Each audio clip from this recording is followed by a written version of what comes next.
Muy bien. Brevemente quiero ver, ¿verdad? Recordar qué es lo que estábamos viendo. Estábamos viendo estas 4 cosas que forman la columna de nuestro estudio bíblico.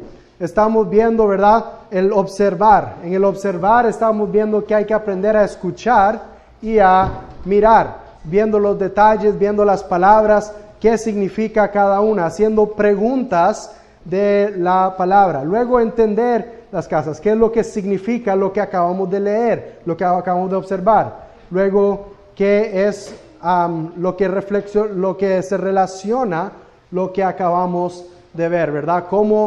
Qué verdades hay en la palabra que acabamos de leer, lo que entendimos, y luego al final de todo ese análisis, cómo aplica lo que leímos, ¿verdad? Entonces, en el observar, vimos el aprender a escuchar y el aprender a mirar. Aquí estamos viendo varias preguntas que podemos hacer cuando estamos aprendiendo a escuchar el quién, el qué, el dónde, el cuándo y el por qué, ¿verdad? Y las varias otras cosas. Pero vamos a ver esto primeramente y luego brincar a la parte donde quedamos la última vez. En el aprendiendo a mirar estamos buscando 6 cosas en el texto bíblico. Busque lo que la palabra enfatiza, lo que la palabra repite, lo que la palabra conecta, lo que la palabra compara, lo que la palabra contrasta y lo que la palabra comunica. Nosotros estábamos en lo que la palabra conecta y acabábamos de terminar de ver los pronombres. Entonces vamos a volver ahí. Tal vez se acuerdan ahí, ¿verdad? Estábamos viendo sobre los falsos profetas ahí en segunda de Pedro. Pero vamos a ir directamente entonces aquí a los cambios mayores. Cambios mayores. Les recuerdo, si están un poco perdidos de dónde quedamos la última vez, siempre en los videos anteriores que les comparto en el WhatsApp pueden ver lo que hemos estudiado ya y así poner atención a lo que estamos viendo ahorita para luego hacer la conexión después. Entonces, estamos buscando cambios mayores en la palabra. Busque por lugares críticos donde el texto parece tomar un nuevo giro, donde un cambio mayor ocurre. Un ejemplo de lo que podemos ver esto es en 2 de Samuel, su capítulo 11 y su capítulo 12. En 2 de Samuel estamos leyendo el relato del rey David, ¿verdad? Su reino. Y en el capítulo 11 y capítulo 12 sucede algo. Antes que eso, todo iba bien en el reino con David como rey. Era un buen rey, un hombre conforme al corazón de Dios, obediente a Dios, siempre buscando el consejo de Dios. Pero cuando llegamos a Samuel capítulo 11, sucede algo bastante terrible. David se queda durmiendo, la nación está en guerra. David, el rey, se queda durmiendo en su casa un día y amanece y se ve tentado con la vista de una mujer que se está bañando en su pórtico, ¿verdad? Y David cae en tentación, peca. Cae con esa mujer, la llama a su cuarto y hace lo indebido, ¿verdad? Con la mujer de otro hombre. Resulta que esta mujer era la esposa de uno de sus generales, de Urías, ¿verdad? Un hombre que era fiel a David.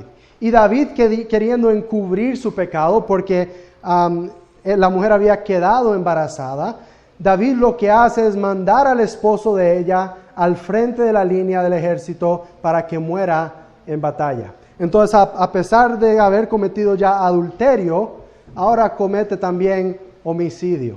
Vemos un gran pecado en la vida de David. Entonces, hasta ese momento todo iba bien con David. La verdad, no habíamos visto ningún error en la vida de David hasta ese momento. David comete ese error, hasta pierde su hijo que había tenido con ella, y de ahí en adelante se ve que las cosas se dificultan bastante para David. David se arrepiente de su pecado. David viene al Señor y confiesa al Señor lo que ha hecho por causa del profeta que había venido a él y lo había acusado de lo que había hecho. Entonces David reconoce su mal y se arrepiente y pues Dios lo perdona. Pero eso no cambia el hecho de que sus acciones tuvieron consecuencias a través de su vida. Entonces, al ver eso, vemos un hombre justo, recto, que que obedece a Dios, de repente vemos un cambio en sus acciones, un cambio mayor, que es lo que estamos buscando ahí. Y de ahí en adelante vemos un cambio en su historia, ¿verdad? Las cosas iban bien y de ahí las cosas se dificultan bastante. Hasta su propio hijo intenta matarlo más adelante. Entonces vemos todas esas dificultades. Ese es un ejemplo. Otro ejemplo que podemos ver es en el libro de los Hechos, su capítulo 8. Libro de los Hechos, capítulo 8, podemos leer ahí lo que dice el versículo 4, nos está hablando de un varón que se llama Felipe. Felipe era un hombre muy dedicado a predicar el evangelio. Dice, los que se habían dispersado predicaban la palabra por donde quiera que iban. Felipe bajó a una ciudad de Samaria y les anunciaba al Cristo. Al oír Felipe a ver las señales que realizaba, mucha gente se reunía y todos prestaban atención a su mensaje. De muchos endemoniados los espíritus malignos salían dando gritos, y un gran número de paralíticos y cojos quedaban sanos, y aquella ciudad se llenó de alegría. Entonces podemos ver a Felipe aquí haciendo una gran obra, predicando el evangelio por el poder del Espíritu Santo en él, sanando enfermos, paralíticos, cojos, hasta sacando fuera demonios. Y luego da un poco más de historia de otros discípulos. Y luego más adelante en Hechos capítulo 8, su versículo 26, vemos otra vez la mención de Felipe. Pero vemos algo diferente. Hace un momento estábamos leyendo que Felipe estaba rodeado de una gran multitud de personas, predicando el evangelio a grandes cantidades de personas, haciendo una gran obra a la verdad. Muchos se sorprenderían de lo que estaba haciendo él. Pero ahora vemos a Felipe solo, apartado. Dice, un ángel del Señor dijo a Felipe, ponte en marcha hacia el sur por el camino del desierto que baja de Jerusalén a Gaza. Felipe emprendió el viaje y resulta que se encontró con un etíope eunuco, alto funcionario encargado de todo el tesoro de la Candace, reina de los etíopes. Este había ido a Jerusalén para adorar. Entonces vemos un cambio de escenario para Felipe. En un momento Felipe está rodeado de una gran multitud y en el próximo momento Felipe está a solas con una persona. Ahora Felipe tal vez en su mente está diciendo, bueno Dios, ¿por qué me apartaste de esa gran multitud? Toda la gente que se estaba salvando, toda la gente que se estaba sanando, todos los demonios que habíamos sacado fuera, los cojos estaban caminando y ahora me apartaste a esta calle solitaria y lo único que hay aquí es un carrito. ¿Verdad? No estoy diciendo que eso es necesariamente lo que pasaba por la mente de Felipe, pero pueden tal vez imaginarse que estaba pensando, ¿qué es lo que tiene Dios planeado aquí?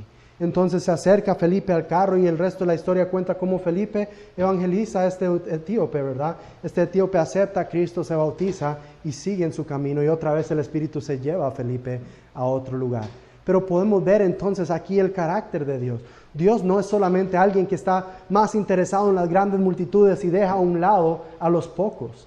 Dios es alguien que a pesar de todas las multitudes también se interesa por el hombre singular que va caminando por la calle en su camino largo, o por la persona que vive apartado de la sociedad en un lugar remoto. Dios está interesado en cada alma, no solamente en las grandes multitudes. Y podemos ver eso reflejado cuando ponemos atención a estos cambios mayores que suceden en las Escrituras. Otro que podemos ver es aquí en Efesios. Habíamos hablado bastante sobre Efesios y viendo la división que hay en Efesios. Sus primeros 3 capítulos, el apóstol está explicando el Evangelio y luego en los últimos 3 capítulos está aplicando el Evangelio. Efesios 20 dice, por tanto, nadie será justificado en presencia de Dios por hacer las obras que exige la ley. Más bien, mediante la ley, cobramos conciencia del pecado. Pero ahora, sin la medición de la ley, esto es en Romanos, sin la medición de la ley se ha manifestado la justicia de Dios, de la que dan testimonio a la ley y los profetas. Bueno, ahí también podemos ver una gran diferencia. Está hablando de la diferencia entre la ley y la gracia, ¿verdad? La etapa de la ley donde los judíos vivían bajo la ley, siempre queriendo obedecer la ley, creyendo que eso los iba a justificar, pero ahora, sin la ley, dice que la gracia, la justicia de Dios se ha manifestado. Entonces vemos un gran cambio, un mayor cambio en esas etapas. Y eso es lo que, la verdad, lo que divide el Antiguo y el Nuevo Testamento, que es el mayor cambio que vemos en toda la Biblia. Ahora sí, el ejemplo que habíamos mencionado aquí en Efesios, eso era en Romanos capítulo 3. Ahora sí, en Efesios 21 dice: a Él sea la gloria en la iglesia, en Cristo Jesús, por todas las generaciones, por los siglos de los siglos. Amén. Ahí termina el capítulo 3. Muchas veces cuando está la palabra amén, ¿verdad?, hace una gran división entre lo que se acaba de decir y lo que está a punto de decirse.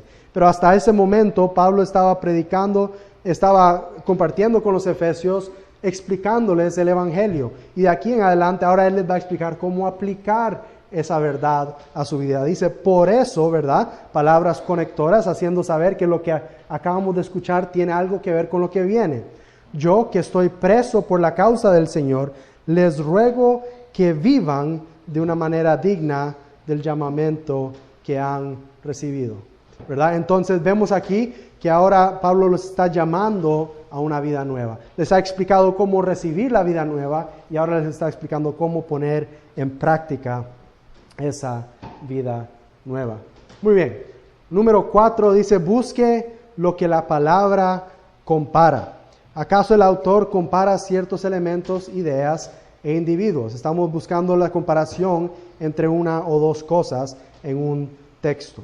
El símil, ¿qué es el símil? El símil es una comparación que usa una palabra de comparación, ¿verdad? Las palabras son tal o como. Y los ejemplos aquí son, como el ciervo brama por las corrientes de agua, así clamo por ti, o clama por ti, Dios, el alma mía. Entonces ve la comparación, está diciendo, mi alma clama como el ciervo. Tal como Moisés levantó la serpiente en el desierto, así es necesario que el Hijo del Hombre sea levantado. Y aquí te pone a pensar, bueno, ¿qué tiene que ver el uno con el otro? ¿Qué tiene que ver Moisés y esta historia de la serpiente de bronce con el Hijo del Hombre? ¿Y quién es el Hijo del Hombre que está siendo levantado? Y si entramos a ese contexto y nos ponemos a analizar, empezamos a ver la historia de Moisés, que el pueblo de Israel estaba siendo desobediente a Dios, y por su desobediencia a Dios mandó serpientes venenosas.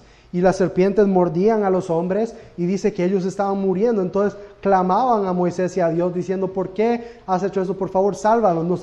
Hemos reconocido que pecamos contra Dios, nos arrepentimos, por favor, sálvanos de estas serpientes.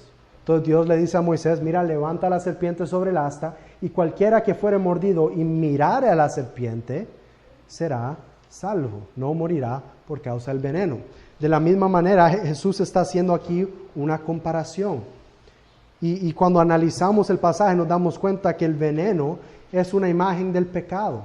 Todos somos pecadores y todos vamos a morir por causa del pecado. Entonces, para que no muramos, Dios ha enviado a su Hijo, el Señor Jesucristo, y lo ha levantado no sobre un asta, pero sobre una cruz. Y Jesús murió sobre esa cruz para todo aquel que es pecador, para que el pecador, reconociendo su estado pecaminoso, reconociendo el veneno que lo está matando, pueda mirar a cruz para la salvación de sus almas y ser salvos. Y así como Moisés levantó la serpiente en el desierto, así también era necesario que el Hijo del Hombre sea levantado. Y tal vez Jesús no lo explicó en el momento, pero cuando analizamos las Escrituras y cuando vamos al Antiguo Testamento y hacemos la conexión, nos damos cuenta de qué era lo que Jesús estaba queriendo dar a entender. Entonces podemos ver la importancia de ver esas comparaciones, buscar esas palabras comparativas. Primera de Pedro, capítulo 2, versículo 2. Desead como niños recién nacidos la leche espiritual no adulterada, para que por ella crezcáis para salvación. Entonces, ¿qué significa eso? Significa que la palabra de Dios debería ser nada más algo que hago casualmente, de vez en cuando, si me da la gana, una vez a la semana. No, hago la pregunta, mire la comparación. Como niños recién nacidos deseando leche. ¿Cada cuánto come un niño recién nacido?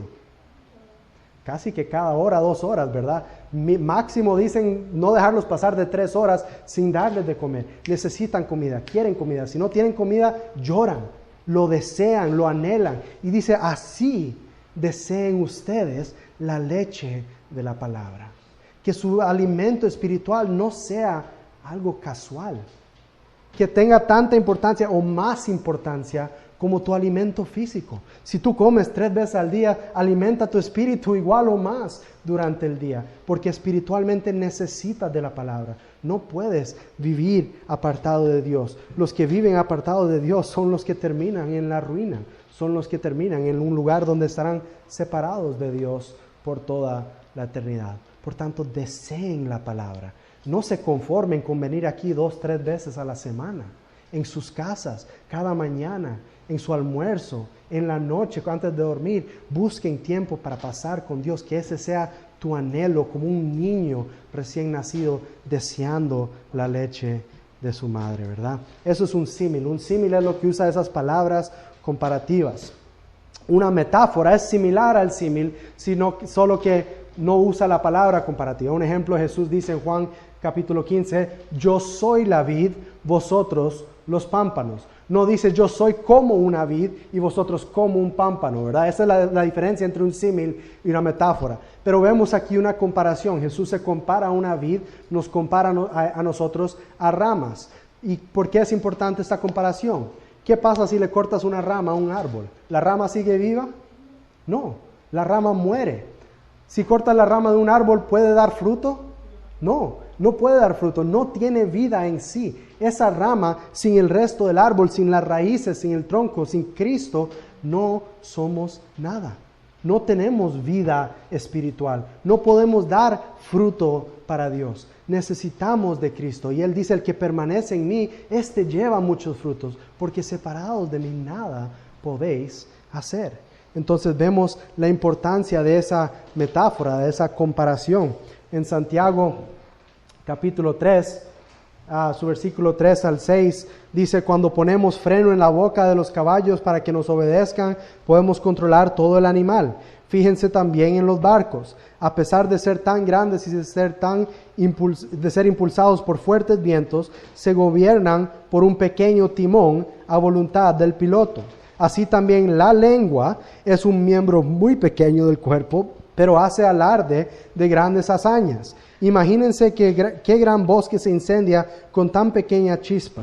También la lengua es un fuego, un mundo de maldad, siendo uno de nuestros órganos, contamina todo el cuerpo y encendida por el infierno, prende a su vez fuego a todo el curso de la vida. ¿La lengua es un fuego? No es un fuego, pero la metáfora nos hace entender que con ese pequeño órgano que tenemos podemos causar grandes problemas. De la misma manera que un cigarrillo prendido o un fósforo tirado en el lugar más seco puede dar una llama a todo un bosque, nuestras palabras tienen poder, tienen fuerza y pueden causar grandes problemas con las pocas cosas que tenemos. Así que hace las comparaciones del timón de un barco o del freno que se pone en la boca de un caballo. Si nosotros podemos controlar la lengua, vamos a tener un buen control de nosotros mismos y tener buen control en nuestras vidas. Entonces esa comparación nos ayuda a entender una de nuestras debilidades como seres humanos, y esa es nuestra lengua. Dice ahora la alegoría. Dice, busque por instancias donde el autor usa cierta imagen para comunicar un mensaje más profundo en el texto. Entonces el autor está usando algo escrito en el texto para hacernos pensar en otra situación. El ejemplo que tenemos aquí es un poco largo, pero lo vamos a leer. Es el ejemplo de Gálatas capítulo 4, 21 al 31. Son 11 versículos. Dice, díganme ustedes, los que quieren estar bajo la ley, ¿por qué no le prestan atención a lo que la ley misma dice? ¿Acaso no está escrito que Abraham tuvo 2 hijos? Uno de la esclava y otro de la libre.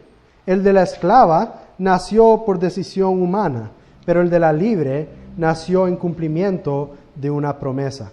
Ese relato puede interpretarse en un sentido figurado. Ahora, esto es algo que queremos poner atención. Aquí Pablo nos está diciendo muy claramente que está usando esa historia para representar algo hoy en día. Ahora, el escritor no siempre dice esto y a veces lo tenemos que deducir de la palabra, pero aquí muy claramente nos está diciendo que este relato de los hijos de Abraham, de Ismael y de Isaac, tienen ahora un sentido para nosotros hoy en día. Está hablando específicamente entre los que quieren seguir bajo la ley y los que están bajo la gracia. Y dice, estas mujeres representan dos pactos. Uno, que es Agar, procede del monte Sinaí y tiene hijos que nacen para ser esclavos. Agar representa el monte Sinaí en Arabia y corresponde a la actual ciudad de Jerusalén, porque junto con sus hijos vive en esclavitud. ¿Qué sucedió en el monte Sinaí? Fue ahí donde Moisés recibió los 10 mandamientos, ¿verdad? Y ahí es donde vemos ahora la ley introducida al hombre. Pero vemos aquí que los hombres que están viviendo bajo la ley están esclavizados por la ley, esclavizados por el pecado, porque nadie pudo cumplir la ley sino Jesús. Pero ahora dice que los de Jerusalén celestial, los de la Jerusalén celestial es libre, y esa es nuestra madre, los que hemos confiado en Cristo. Porque está escrito, tu mujer estéril que nunca has dado a luz, grita de alegría. Tú que nunca tuviste dolores de parto, prorrumpe en gritos de júbilo, porque más hijos que la casada tendrá la desamparada. Ustedes, hermanos, al igual que Isaac, son hijos por la promesa. Entonces vemos aquí otra vez la alegoría. Está comparándonos a los que hemos confiado en Cristo a Isaac, que es un hijo de la promesa, ¿verdad? Así como él en aquel tiempo el hijo nació por decisión humana, persiguió al hijo nacido en espíritu, así también sucede ahora. ¿Y qué está diciendo ahora? Que los mismos que están intentando vivir bajo la ley, los que no quieren confiar en Cristo, están persiguiendo a los seguidores de Cristo, así como Isaac, ¿verdad? Los de Isaac e Ismael persiguen a los de Isaac. Dice, pero ¿qué dice la Escritura? Echa de aquí a la esclava y a su hijo. El hijo de la esclava jamás tendrá parte en la herencia con el hijo de la libre. Así que, hermanos, no somos hijos de la esclava, sino de la libre.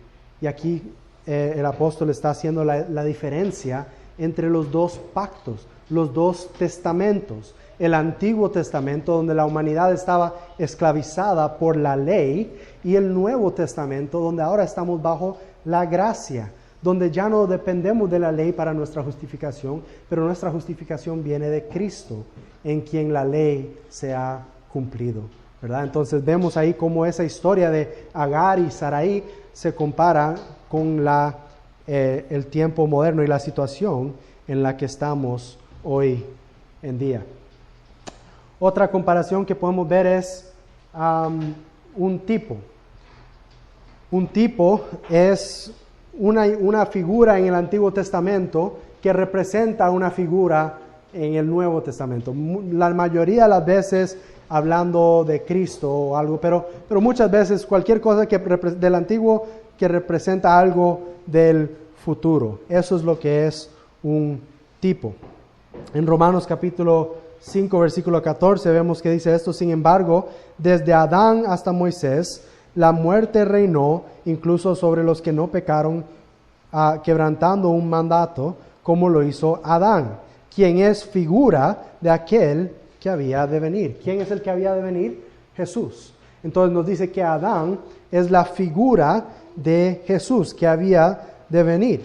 Y en 1 Corintios capítulo 15, 45, Pablo aclara eso también. Dice, ahí está escrito, el primer hombre, Adán, se convirtió en un ser viviente. El último Adán en el espíritu que da vida. Entonces, ¿cuál es la comparación? La verdad es casi que un contraste lo que está haciendo aquí Pablo entre el primer hombre y el postrer, el futuro hombre.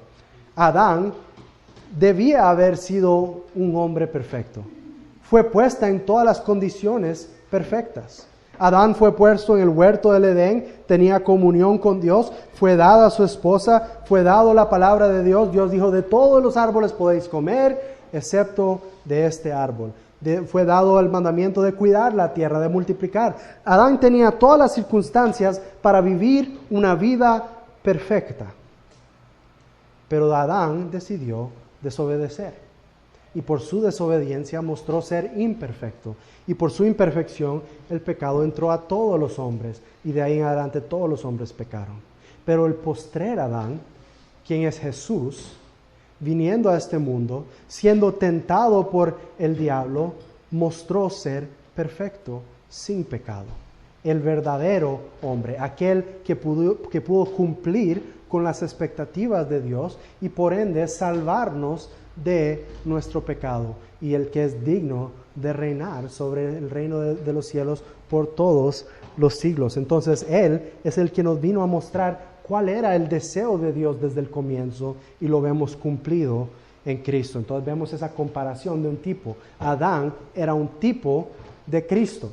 Otro ejemplo de un tipo pudiera ser el que ya hemos hablado, el carnero que fue sacrificado en lugar de Isaac. Cuando Abraham tenía que sacrificar a Isaac, y ahí estuvo el carnero que tomó el lugar de Isaac.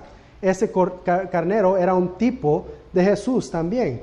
Nos mostraba lo que iba a venir a ser Jesús como un sustituto por nosotros sobre la cruz del Calvario, ¿verdad? Muy bien, esos son los tipos y las cosas que la palabra compara. Busquemos también lo que la palabra contrasta. Esto es lo que muestra la diferencia. Estos elementos, individuos, cosas que contrastan unos con otros. Algo que podemos buscar aquí son las palabras pero o mientras que, ¿verdad? Más, estas son palabras de contraste. Un ejemplo en Proverbios capítulo 14, versículo 31, dice: el que oprime al pobre ofende a su creador, pero honra a Dios quien se apiada del necesitado. Entonces vemos un contraste, una diferencia. El que no quiere ayudar al pobre, más bien el que lo oprime, dice que ofende a Dios, pero el que lo ayuda honra a Dios. Romanos capítulo 6, 23, la paga del pecado es muerte, mientras que la dádiva de Dios es vida eterna en Cristo Jesús, Señor nuestro. Vemos la diferencia entre lo que recibimos por causa del pecado y lo que recibimos por causa del regalo de Dios.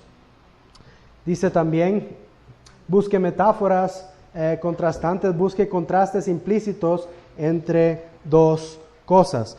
Aquí es donde vemos tal vez la repetición de una palabra, pero vemos diferencias entre los dos ejemplos. Vemos aquí en Lucas capítulo 11, a Jesús dice: ¿quién de ustedes que sea padre, si su hijo le pide un pescado, le dará en cambio una serpiente? O si le pide un huevo, le dará un escorpión. Pues si ustedes, aun siendo malos, saben dar cosas buenas a sus hijos, ¿cuánto más el Padre Celestial dará el Espíritu Santo a quienes se lo pidan? Entonces vemos aquí el contraste entre los padres humanos y los padres celestiales. El Padre Celestial, ¿verdad? Los padres humanos son imperfectos y aún así tienen un interés por sus hijos, pero ¿cuánto más es el interés por sus hijos de nuestro Padre Celestial, en el cual no hay maldad, ¿verdad? Entonces podemos ver ese contraste entre las dos figuras. Muy bien, número 6. ¿Qué es lo que la palabra comunica? ¿Qué es lo que la palabra comunica? Hay palabras, imágenes, frases que comunican emociones y estados de ánimos y tonos, ¿verdad? Aquí lo estamos hablando un poquito más anteriormente, cuando estábamos hablando de observar, de imaginar la situación que está sucediendo, intentar entrar a los zapatos del autor o de los personajes que están involucrados en el texto. Dice emociones, busque por palabras que transmitan emoción o sentimientos particulares. Ahora, mientras leemos este texto, quiero que intenten entrar un poco al corazón de Dios mientras Él habla estas palabras a su profeta. Escuchen las palabras e intenten imaginar cuál es el estado, cuáles son los sentimientos de Dios que Él está intentando mostrar en este pasaje. Es lo que dice Jeremías 3, 19 al 20. Yo mismo dije: ¿cómo quisiera tratarte como a un hijo y darte una tierra codiciable, la heredad más hermosa de las naciones? Yo creía que me llamarías Padre mío, y que nunca dejarías de seguirme. Pero tú, pueblo de Israel, me has sido infiel, como una mujer infiel a su esposo, afirma el Señor. Pueden sentir el quebranto en el corazón de Dios al ver a su pueblo por el cual Él había hecho tanto, había dado tanto, los había sacado de tantas situaciones, y aunque el pueblo le diera la espalda, Él los rescataba y Él decía: yo quería darles a ustedes todo, yo quería ser para ustedes como un padre, y lo que anhelaba era oír de mis hijos: Padre mío. Tal vez los que son padres o madres pueden recordar la primera vez que su bebé les dijo mamá o papá. Yo aún no he tenido la experiencia, pero anhelo el día escuchar a mi hijo decirme papá. Y lo grandioso que se sentía eso. Y ese era el anhelo de Dios con su pueblo Israel. Solo quería que ustedes se refirieran a mí como su padre. Y que nunca dejaran de seguirme. Pero ¿qué pasó? Me dieron la espalda. Como una mujer infiel a su esposo, me rechazaron y se alejaron de mí. Y vemos el quebranto en el corazón de Dios. Podemos ver esos sentimientos expresados en sus palabras. Podemos ver también en Gálatas capítulo 4. Gálatas capítulo 4. Si leen el libro de Gálatas se van a dar cuenta que la verdad es una carta escrita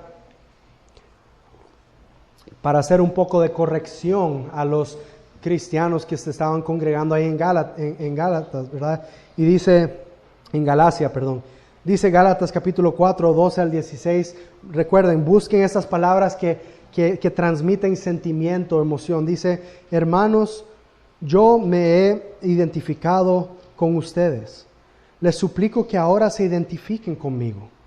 No es que me hayan ofendido en algo. Como bien saben, la primera vez que les prediqué el Evangelio fue debido a una enfermedad, y aunque esta fue una prueba para ustedes, no me trataron con desprecio ni desdén.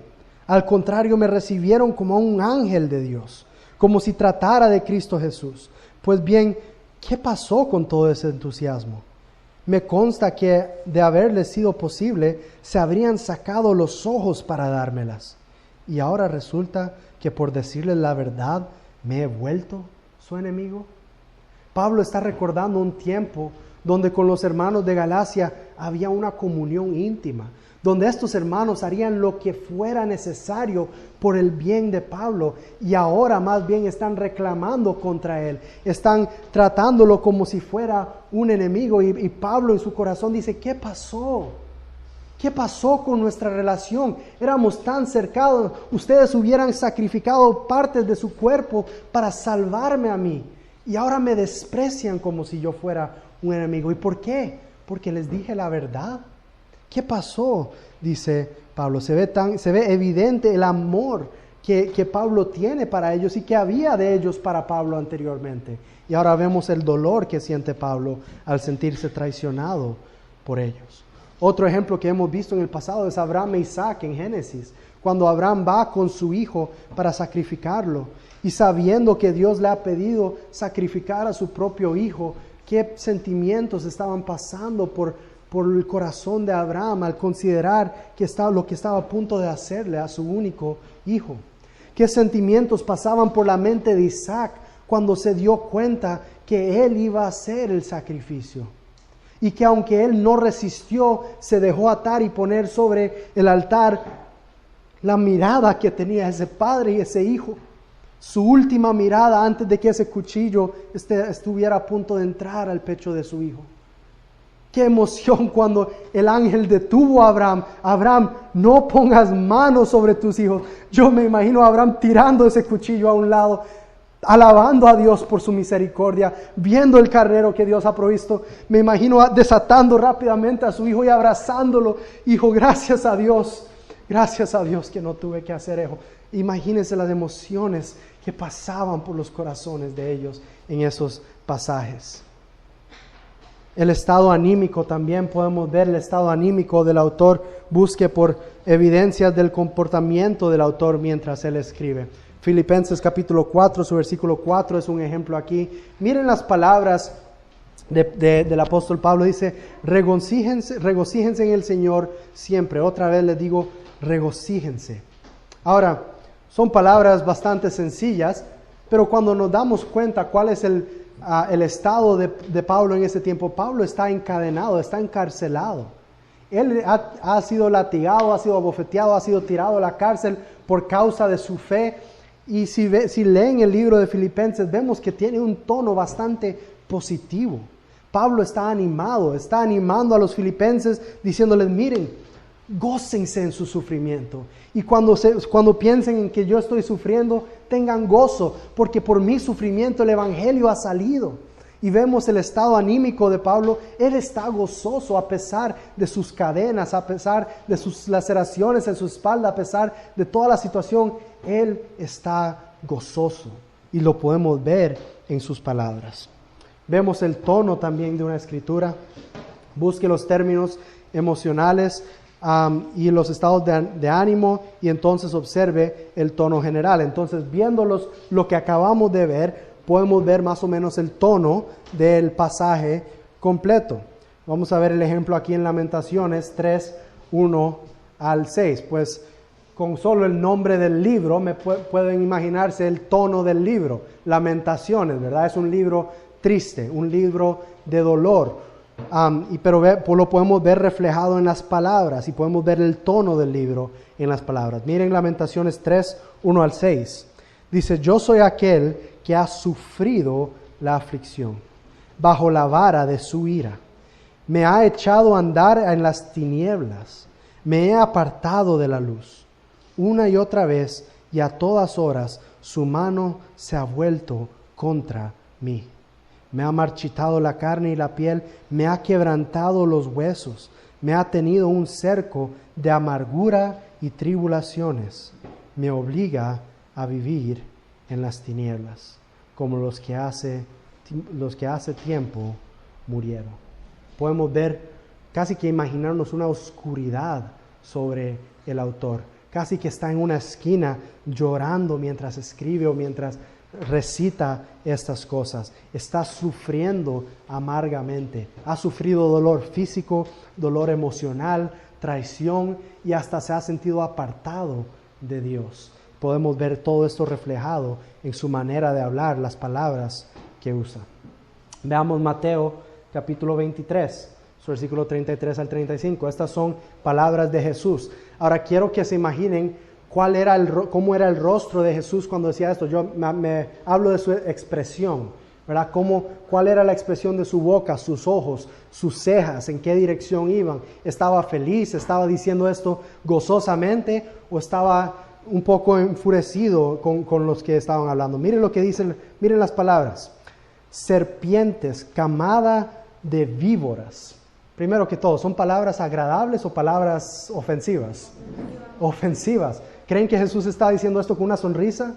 No, Jesús estaba molesto por la hipocresía de los fariseos. Dice, serpientes, camada de víboras, ¿cómo escaparán ustedes de la condenación del infierno? Por eso yo les voy a enviar profetas, sabios y maestros. A algunos de ellos ustedes los matarán y crucificarán, a otros los azotarán en sus sinagogas y los perseguirán de pueblo en pueblo. Así recaerá sobre ustedes la culpa de toda la sangre justa que ha derramada sobre la tierra, desde la sangre del justo Abel hasta la de Zacarías, hijo de Berequías, a quien ustedes asesinaron entre el santuario y el altar de los sacrificios. Podemos ver a Jesús acusándolos de sus maldades, de su hipocresía, de su ignorancia por no estar prestando atención a lo que Dios quería para ellos, ¿verdad? Podemos ver que Jesús los estaba regañando. El tono de Jesús es un tono molesto. Volviendo también a un ejemplo ahí en Gálatas capítulo 3, su versículo 1 al 4. Otra vez, imagínense cuál es el tono de Pablo. Miren las primeras dos palabras. Gálatas torpes, dice. Son palabras para llamar la atención. Hey, han cometido un error. ¿Qué les pasó? ¿Qué pasó desde que yo me fui de ahí? Gálatas torpes. ¿Quién los ha hechizado a ustedes? ¿Ante quién es Jesucristo quién es Jesucristo crucificado, ha sido presentado tan claramente. Ustedes escucharon el Evangelio, ustedes entendieron el Evangelio, conocieron que Cristo murió por ustedes. ¿Quién los ha cambiado de mente? ¿Quién los ha engañado? Dice. Solo quiero que me respondan esto. ¿Recibieron el Espíritu por las obras que demanda la ley o por la fe con que aceptaron el mensaje? ¿Tan torpes son? Después de haber comenzado con el Espíritu, ¿pretenden ahora perfeccionarse con esfuerzos humanos? ¿Tanto sufrir para nada? Si es que de veras fuera para nada. Palabras fuertes, acusatorias. Los Gálatas habían hecho algo tremendamente grave para poder hacer sentir tan molesto a Pablo. Pero Pablo estaba pecando en sus palabras aquí. No, la ira de Pablo era justa porque aunque parece estar y sí está molesto con ellos, Pablo no odia a los Gálatas, los ama y por eso los regaña. Los regaña porque quiere lo mejor para ellos, porque se han desviado de la verdad creyendo que ahora otra vez por sus esfuerzos se van a salvar, cuando muy claramente les fue predicado que la salvación es por gracia, por medio de la fe. Pero se han dado la espalda a esas verdades. Muy bien. Vamos entonces a concluir esta parte con esto último. Dice observación general. Entonces, aplicando todo esto del observar, ¿verdad? Los verbos, las preposiciones, las conjunciones, las comparaciones, los contrastes, los cambios mayores, todas estas cosas que hemos visto hasta el momento que se tratan de observar la palabra cuando estamos viendo. Esto se puede aplicar no solamente a un versículo, se puede aplicar a un versículo individual, a un párrafo o hasta a una sección de texto por completo, a un libro por completo.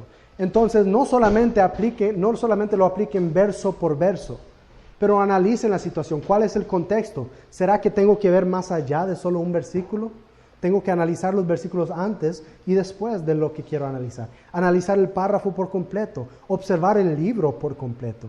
Yo siempre recomiendo, cuando estás a punto de hacer un estudio de un libro, léelo todo primero, lee el contexto completo y después ve versículo por versículo, párrafo por párrafo, estudiando cada parte para que puedas ver el tono completo del libro, ver cuál es el contexto completo y luego cada parte de general a específico, ¿verdad? Como estábamos viendo anteriormente. Y recuerde, sé paciente, no se apure.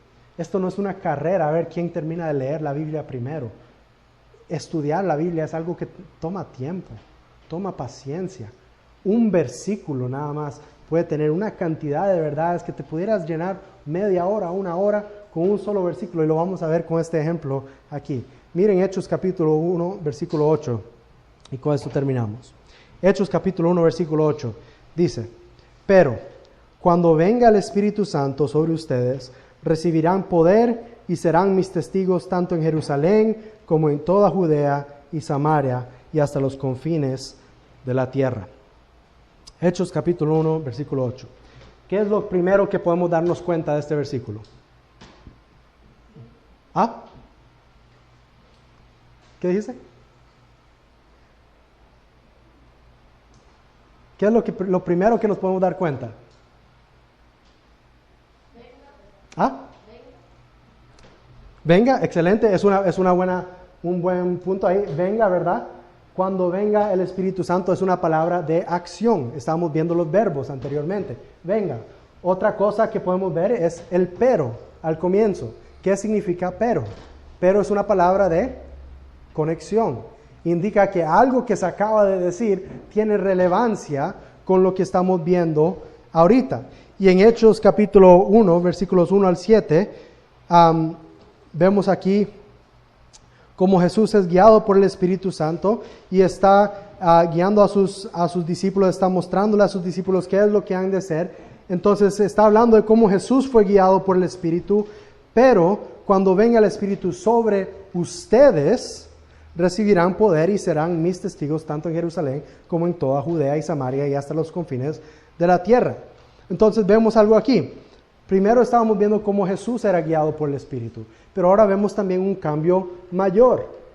Vemos por medio de esa palabra de conexión que hay un cambio. Ahora no va a ser Jesús guiado, pero ahora van a ser los discípulos que van a ser guiados por el Espíritu. Dice, ustedes recibirán, ¿verdad? Ustedes recibirán el Espíritu Santo.